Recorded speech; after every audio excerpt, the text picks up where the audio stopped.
नमस्कार दोस्तों। Stock market Nifty क्यों गिरा आज?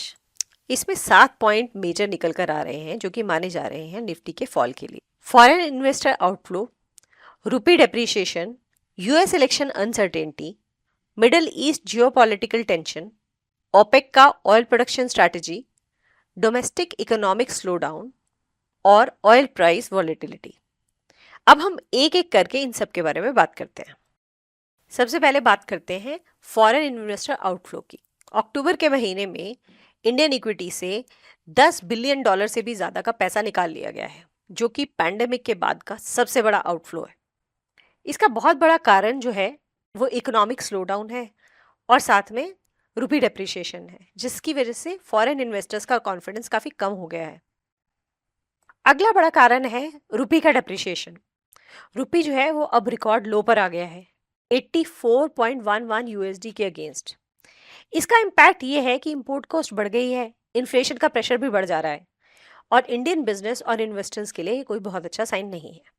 अगला एक बहुत बड़ा कारण यूएस के इलेक्शंस की अनसर्टेनिटी है। यूएस प्रेसिडेंशियल इलेक्शन के चलते ग्लोबल मार्केट में बहुत वॉलेटिलिटी बनी हुई है, क्योंकि पॉलिसी शिफ्ट्स का इम्पैक्ट ग्लोबल ट्रेड और इकोनॉमी पर भी पड़ेगा। इसी वजह से इंडियन मार्केट में भी इन्वेस्टर बहुत कॉशियस है। चौथा बड़ा फैक्टर है मिडिल ईस्ट में जियोपॉलिटिकल टेंशन, जो मेनली इजराइल और सराउंडिंग एरिया के कन्फ्लिक्ट की वजह से है। ऑयल सप्लाई और ट्रेड रूट्स पर इसके पोटेंशियल डिसरप्शन का खतरा है, जो कि मार्केट के सेंटिमेंट को और भी नेगेटिव कर रहा है और ग्लोबल रिस्क को बढ़ा रहा है। अगली बड़ी वजह है ओपेक का ऑयल प्रोडक्शन स्ट्रेटजी। अभी उन्होंने प्रोडक्शन इंक्रीज डिले कर दिया है और existing 2.2 million barrels per day का कट दिसंबर तक मेंटेन किया हुआ है। ऑयल प्राइसेस इंक्रीज हो रहे हैं डिसीजन की वजह से, और ये इंडिया के लिए कॉस्टली है क्योंकि हम अपना ज्यादा से ज्यादा ऑयल इंपोर्ट करते हैं।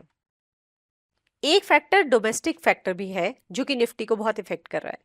इंडिया का जीडीपी ग्रोथ अब 6.7% पर आ गया है, जो कि लास्ट 5 क्वार्टर्स में स्लोएस्ट है। कॉर्पोरेट अर्निंग्स भी कितनी अच्छी नहीं है, डिमांड लो है, जिसकी वजह से इंडियन इक्विटी लेस अपीलिंग लग रही है।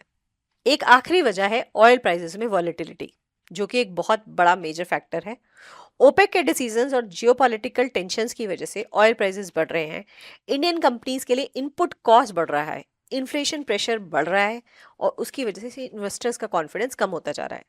आखिर में हम कंक्लूड कर सकते हैं कि जब तक कि ये अनसर्टेनिटीज और चैलेंजेस रिजॉल्व नहीं होते, मार्केट कॉशियस ही बना रहेगा।